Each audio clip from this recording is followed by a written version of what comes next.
القصة اللي معانا النهاردة عن ميكروباص شبح. اسمع القصة وافهمني وانت هتعرف قصدي يعني ايه ميكروباص شبح.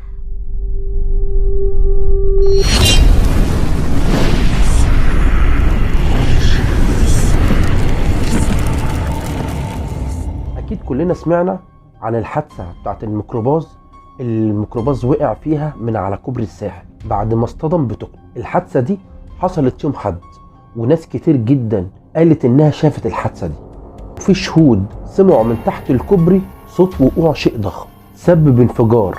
لكن الغريب ان مفيش اي اثر للميكروباص، ولا حتى في بلاغ واحد من اهالي الناس اللي كانوا راكبين الميكروباص. حتى في غواصين نزلوا عشان يبحثوا عن الميكروباص ويبحثوا كمان على جثث الضحايا، لكن الغريب ان ما لقوش اي حاجة، ولا لقوا الميكروباص